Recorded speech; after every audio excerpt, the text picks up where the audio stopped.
아무리 조절을 해도 조절되지 않는 우리의 혈압.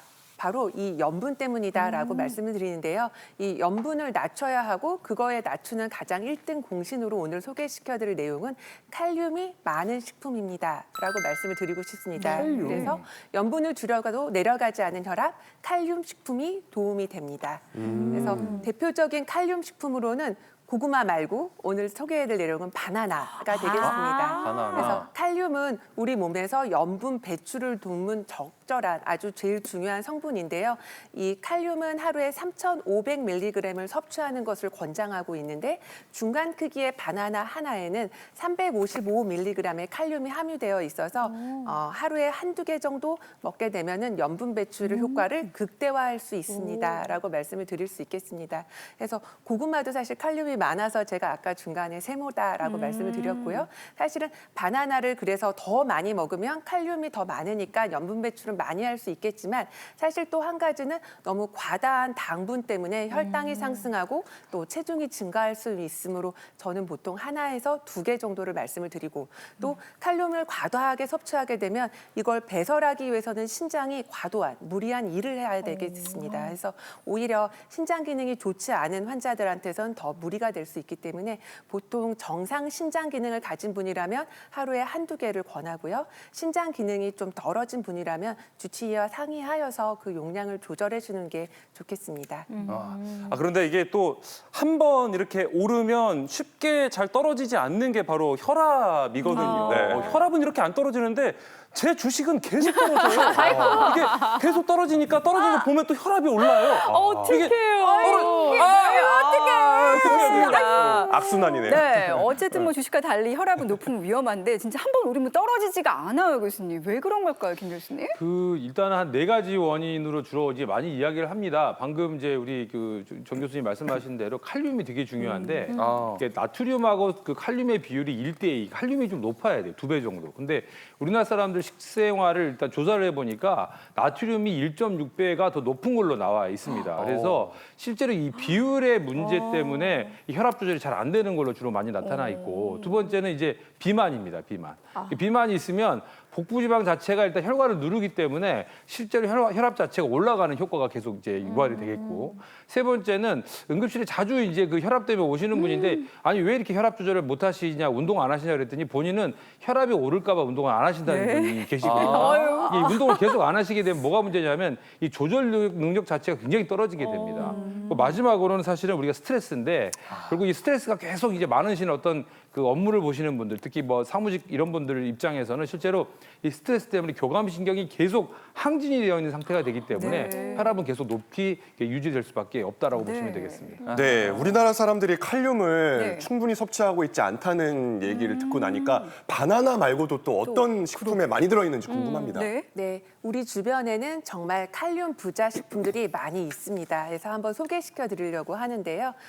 고구마, 아까 자주 씨 말한 것도 물론 있었고, 아보카도, 이등이네요. 시금치, 토마토. 해서 사실 고구마가 혈압 조절에 도움이 된다는 건 묵직해서 내려주는 게 아니라 칼륨이 많았기 때문이다라고 이해하시면 되겠고, 시금치는 혈관 세탁기다라고 말씀드릴 정도로 아까 화면에서 본 것처럼 칼륨의 함량이 매우 높습니다. 근데 이때 주의할 점이 한 가지가 있는데 이러한 칼륨 같은 경우에는 수용성 미네랄이라고 해서요. 저희가 물에 넣어서 끓이거나 삶거나 이런 조리법을 사용할 경우에는 다 씻어져 날아가 버린다라고 이해하시면 되겠습니다. 그래서 오히려 물을 많이 사용하지 않거나 굽거나 그리고 찌거나 하는 방법이 훨씬 더 좋습니다라고 말씀을 드리고요.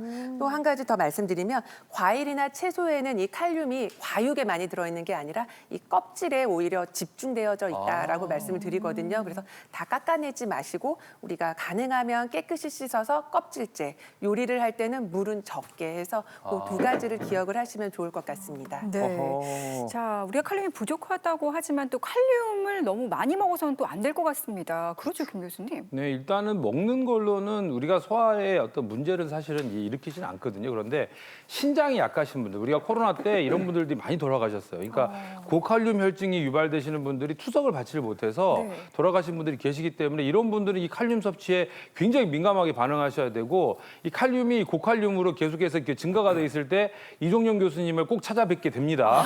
심장에 특히 이 부정맥을 심하게 유발할 수 있기 때문에 응급실에서도 굉장히 저희가 경계하는 것 중에 하나가 칼륨 수치다. 그래서 네. 이걸 많이 섭취하는 게 별로 도움이 안 되는 거고 또 하나는 칼륨이 부족하다고 응급실에 찾아오신 분이 계시는데 내가 막 손이 떨린다. 그리고 막 손발이 저린다. 또 많이 필요하다 해서 칼륨을 너무 많이 드신 분들이 계세요. 근데 이게 너무 많이 드셨기 때문에 생기는 경우도 있기 때문에 반드시 병원에서 검사를 하시고 나서 이런 섭취 여부를 좀 따지시는 게 좋을 것 같습니다. 네, 자 팩트체크 두 번째 주제로 넘어가 볼 텐데요. 보통 이제 눈이 처졌을 때 어느 병원을 가야 할까요? 눈이 이렇게 일단 처졌을 뭐 때. 피부과나 성형외과 가서 성형외과. 다시 이렇게 성형외과 가서 이렇게 뭔가 이렇게 찝을 수도 있고 한데 아, 네. 사실은 이게 미용 때문이 아니라 이 질환의 합병증일 수도 있다고 합니다. 그래서 준비한 두 번째 팩트체크 주제 화면으로 먼저 만나보시죠. 네. 푹푹 처지는 눈꺼풀. 동공 크기가 변화하는 동공 이상. 단순 노화의 문제가 아니다. 방치하면 실명의 위험까지 발생한다는데. 동공 이상이 생기고 눈꺼풀 처지는 증상. 네모 합병증이 원인이다. 동공 이상과 눈꺼풀 처짐 현상이 그럼 어떤 합병증일까요? 아시나요, 두 분은? 아시겠죠, 아마? 저는 네. 뇌라고 생각을 했습니다. 왜냐면 이제 뇌가 눈이랑 가깝잖아요. 그렇죠? 눈이랑 가깝고 뇌에 이상이 생기면 뭔가 눈이 빠르게 망가지지 않을까 가까이 있으니까 그렇게 가까워서. 생각을 해서 네. 뇌질환. 뇌질환. 저는 일단 합병증이라고 하면은 그냥 바로 자동적으로 당뇨병이 생각이 나더라고요. 그래서 네.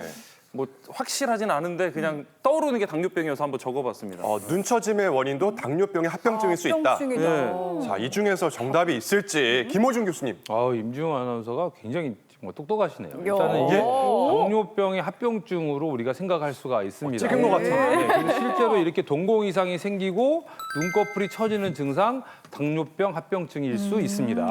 일단 중요한 거는 우리가 이 눈꺼풀이 처지는 거를 우리가 안검하수라고 치부해 버리는 경우가 굉장히 많습니다. 네. 그런데 실제로 이 당뇨병의 합병증은 굉장히 다양하게 나타나는데 이 중에 신경병증이 나타날 수가 있습니다. 그래서 이 신경이 특히나 이 눈을 치켜 올리는 신경을 망가뜨리는 경우에는 실제로 안검하수 같은 증상을 유발할 수가 있고 눈이 계속 처진다라고 말씀을 하시면서 그냥 이걸 그냥 뭐 단순히 내가 나이 먹어서 그런 건다 이렇게 맞아요. 생각하시는 분들이 있는데 네. 이것이 또 당뇨의 합병증이라는 거 한번 좀 여러분 기억하실 필요가 있습니다. 또 하나는 동공의 이상이 생기면서 눈동자가 잘 돌아가지 않고 이런 증상이 생기는 것도 실제로 그거를 관여하는 신경 자체가 당뇨병 때문에 문제가 생겼다 이렇게 볼 수 있기 때문에 이런 증상이 있는 분들은 당뇨 체크 반드시 좀 하시고 그다음에 이걸로 인해서 합병증이 생겼는지 반드시 전문가하고 상의하시기를 바랍니다.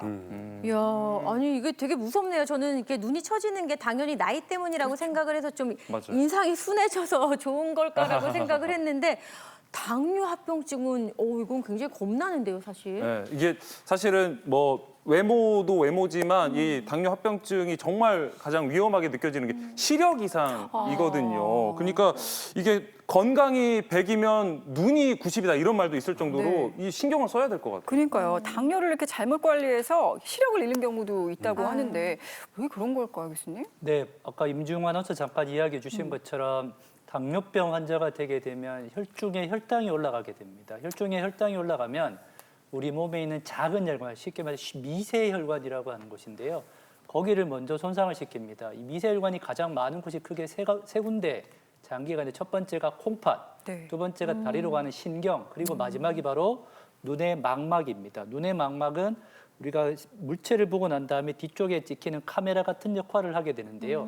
이 망막에 작은 혈관들이 많이 있는데 당뇨병이 오래되면 이 미세혈관들이 막히거나 좁아지고 또는 과증식이 되고 또 터지거나 출혈이 생기면서 문제를 만들 수 있는 이걸 바로 당뇨병성 망막병증이라고 합니다. 미세혈관 협병증 아주 대표적인 이야기인데 시야가 떨어지는 것뿐만 아니라 심하게 되면 실명에까지 이룰 수 있기 때문에 당뇨병 환자분들은 당뇨 진단됨과 동시에 반드시 가까운 안과에 정기적으로 같이 검진을 하시는 것을 다시 한번 말씀드리겠습니다. 그 망막병증 생기면 어떤 증상들이 발생하는 건가요? 네, 우리가 당뇨병이 사실은 가장 무서운 이유 중에 하나가 무슨 일이 생기기 전까지는 증상이 없는 것입니다. 아이고. 쉽게 말씀드리면 심장병 환자도요. 같은 심근경색도 당뇨병 환자들은 증상이 없는 경우가 많기 때문에 병을 키워서 오게 되는데 이 당뇨병성 망막병증도 똑같습니다. 안과에 가서 정기적으로 검사를 하지 않으면 실명이 되기 전까지는 알 수 없는 경우가 굉장히 많고요. 네. 그래도 병원에 빨리 가셔야 되는 이유는 갑자기 시력이 떨어진다거나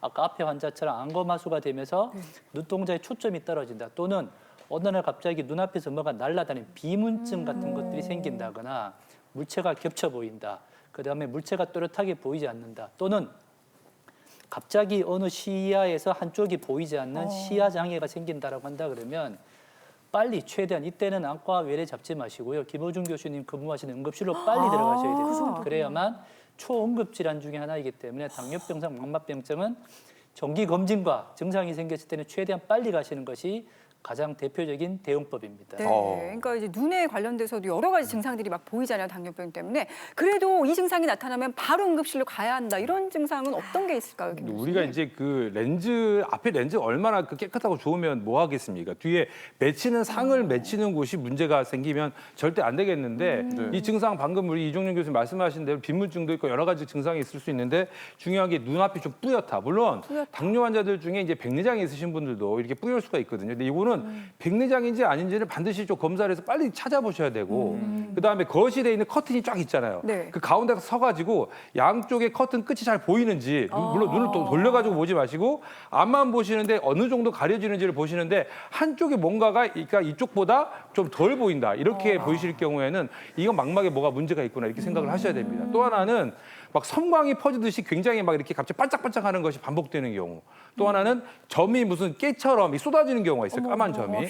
이런 경우는 이게 내가 피곤해서 그런가 이런 생각을 절대 하시는데 우리가 배가 아프면 체했다라고 이야기해버리고 네. 그다음에 눈이 이러면 피곤해서 그런 거고 절대 이런 것들을 이렇게 생각하지 마시고 이 안과적 질환은 잘못하면 영구히 손실이 되기 때문에 속도전입니다. 바로 응급실로 오시기 바랍니다.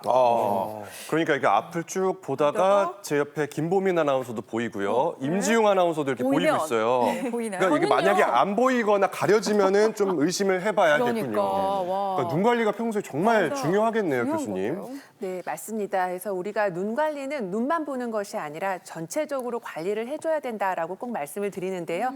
당뇨병 환자들한테 가장 중요한 첫 번째는 물론 혈당 관리가 되겠습니다.